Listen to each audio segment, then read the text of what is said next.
जामन का दरख्त पौधों का एक खानदान है जो ट्रॉपिकल इलाकों में उगता है। इस खानदान के मशहूर पौधे अमरूद और लौंग के दरख्त हैं। वहीं जामन का दरख्त भी इसी खानदान से है। जामन बरसगीर पाक व हिंद समेत श्रीलंका, साउथ एशियाई ममालिक, इंडोनेशिया, मलाइशिया, वियतनाम, लाओस वगैरह में पाया जाने वाला एक सदाबहार पौधा है जो यहाँ से दुनिया के बाकी ट्रॉपिकल ममालिक, सिंगापुर, ऑस्ट्रेलिया में फैला, जबकि अमेरिका में 1911 में मुतारफ हुआ। ये दरख्त अपने फल की वजह से मशहूर है। सिर्फ यही नहीं, इसके दरख्त की छाल, बीज और पत्ते सब को पेस कर कोट कर किसी न किसी तिब्बी काम में इस्तेमाल किया जाता है। इसके फल को ड्रूप कहते हैं। ड्रूप ऐसा फल होता है जिसके बीच में एक मोटा सा बीज हो। इसकी लकड़ी का भी अपना फायदा है। इसे भट्टियों में खुश्क किया जाए तो ये पानी के खिलाफ मुजाहमत, वाटर रेजिस्टेंस पा लेती है।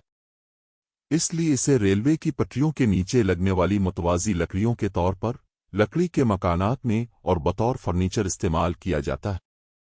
जामन फल की ग़िज़ाइयत और फ़वाइद। सिफर ये फल तुर्श और मीठा ज़ाक़ा रखता है और इसे अक्सर नमक के साथ खाया जाता है। इसमें बड़ी मिक़दार में पोटाशियम मौजूद है। पोटाशियम दिल की सेहत के लिए बहुत मुफीद है और जिस्म के मसल्स के खिंचाव को दुरुस्त करने में मदद देता है। ये हाई ब्लड प्रेशर को भी दुरुस्त करने में मददगार है। सिफर जामन शुगर के मरीजों के लिए बहुत अच्छा है। ये जिस्म में ग्लूकोज लेवल को नॉर्मल करता है और शुगर के कुछ मसाइल जैसे हरदम प्यास और ज़्यादा पेशाब की तकलीफ को कम करता है। जामन के पत्तों का कहवा और बीज भी शुगर के मरीजों के लिए बहुत फ़ायदेमंद है। इसके बीज में और दो कीमियाई अज्जा होते हैं जो खून में इंसुलिन की मिकदार बढ़ाकर ब्लड शुगर को नॉर्मल करते हैं। इस्तेमाल से पहले बीजों को खुश्क करके पैसा जाता है। सिफर इसमें बड़ी मिकदार में कार्बोहाइड्रेट मौजूद हैं जो ज़हन, दिल, गर्दों और आसाबी निज़ाम की सेहत के लिए ज़रूरी है। इसमें कैलोरीज इंतहाई कम होती हैं, इसलिए यह वज़न घटाने में भी मुफीद है। सिफर जामन के फल में विटामिन सी और कैल्शियम अच्छी खासी मिकदार में मौजूद हैं जो जिस्म के मुदाफ़ती निज़ाम को बेहतर करने में मदद करते हैं। सिफर इसमें प्रोटीन मौजूद है जो जिस्म के मसल्स की सेहत के लिए बहुत ज़रूरी है। सिफर उसके पत्तों को खुश्क करके पेस के अब बतौर इस्तेमाल कर सकते हैं।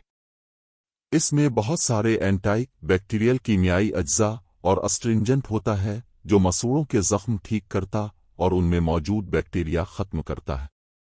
सिफर जामन में अस्ट्रिंजेंट खुसूसियात होने की वजह से ये जिल्द की एक्नी के लिए भी अच्छा है। उसका लगातार इस्तेमाल जिस्म की औली जिल्द को साफ करता है। जड़ी बूटी से इलाज का कुल्लिया याद रखें कि पहले थोड़ी मिकदार में इस्तेमाल करें, अगर मुवाफिक लगे तो फिर नॉर्मल तरीके से इस्तेमाल में लाएं। इस फल के बारे में आमतौर पर मशहूर है कि उसे खाने के बाद पानी न पिएं वरना हैज़ा हो जाएगा। असल में इसके फल में एतरासी पानी होता है। जिस फल में भी पानी ज़्यादा होगा उसको खाने के बाद आप इस पर अगर पानी पिएंगे तो वो जिस्म में मौजूद तेज़ाब से मिलकर उसे पतला करेगा और फल को हज़म नहीं करने देगा। ऐसी गड़बड़ में जिस्म हैज़ा या पैचिश उल्टियों की सूरत में इस खराबी को बाहर निकालेगा। इसलिए ये बात किसी हद तक दुरुस्त है कि उसे खाने के बाद पानी न पिए, न ही दूध, और इसे निहार मुंह नरने पेट भी हरगिज़ न खाएं। कम अज़ कम पानी पीने के लिए 1 घंटा इंतज़ार करें। इस फल को बहुत सारे जानवर मसलन गीदड़, पेलखुर, चिमगादड़ और सिविट कैट शौक से खाते हैं। अक्सर आपका इस दरख्त के करीब सिविट कैट से वास्ता पड़ सकता है, लेकिन ये इंसानों से डरने वाला जानवर है और अब से दूर ही रहेगा। जामन के पत्तों को बतौर चारा जानवरों के लिए भी इस्तेमाल किया जाता है। इनमें बहुत ग़िज़ाइयत होती है। ये आपकी ज़बान को जामनी रंग दे देता है। इसकी वजह इसमें मौजूद पौधों का एक कीमियाई रंग है जिसे एंथोसायनिन कहते हैं। यही फल का रंग भी बनाता है और अक्सर जामनी रंग के फूल या पत्तों का रंग भी इसी से बनता है। यूरोप में इस केमिकल रंग को फलों और पौधों से निकालकर उसे मशरूबात और खानों में बतौर फूड डाल कलर इस्तेमाल किया जाता है। क्या उसे उगाया जा सकता है? जी बिल्कुल, और उगाना बहुत ही आसान। इसके साबित मोटे बीज धोकर 1 दिन के लिए रख दें اور ایک گملہ لیں جس کے نیچے سوراخ موجود ہو، اس میں مٹی، تھوڑا فرٹیلائزر اور تھوڑی صاف ریت ڈال کر مکس کر کے اس میں بیج لگا دیں اور پانی دے دیں۔ مٹی کو نم رکھیں لیکن پانی کھڑا نہ ہونے دیں۔ 15 سے 30 دنوں میں بیج جرمینیٹ ہے کر پودا نکل آئے گا۔ جب 1 فٹ کا ہو جائے تو چاہے زمین میں منتقل کر دیں۔ اس کا پودا کلمکاری سے بھی لگایا جا سکتا ہے۔ کلمکاری سے لگایا گیا جامن 6 سے 8 سالوں میں پھل دینا شروع کرتا ہے، جبکہ بیج سے لگایا گیا پودا تقریباً 8 سے 10 سال۔ اس لیے اگر ملک میں ماشاء اللہ لگے تو جامن کا درخت لگا دے، ماشاء اللہ کے اختتام تک پھل دینا شروع کر دے گا۔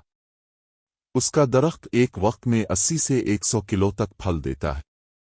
تاہم کچھ ممالک جیسے ساؤتھ افریقہ اور جزیرہ ہوائی میں یہ بھی اپنے کزن امرود کی طرح باعث زخمت ثابت ہوا ہے، جہاں یہ اپنی نسل بڑھا کر دوسرے درختوں کے حصے کا پانی اور مٹی استعمال کر کے ان کی نسل ختم کر رہا ہے۔ اس کی وجہ اس کا پھل کھانے والے جانور ہیں جو اس کا بیج پھیلا دیتے۔ یہ ایک سدا بہار پودا ہے اور کسی بھی مہینے میں اگایا جا سکتا ہے، لیکن بہتر یہی ہے اسے جولائی اگست کے مہینوں میں لگائیں۔ اپریل مئی میں اس کے پھول نکلتے ہیں، جون جولائی میں یہ پھل دیتا ہے اور موسم برسات میں یہ خوب قد پکڑتا ہے۔ اگر اگانے کے بعد 10 سال اب صبر کر لیں تو اگلے 100 سال تک یہ پھل دیتا رہتا ہے۔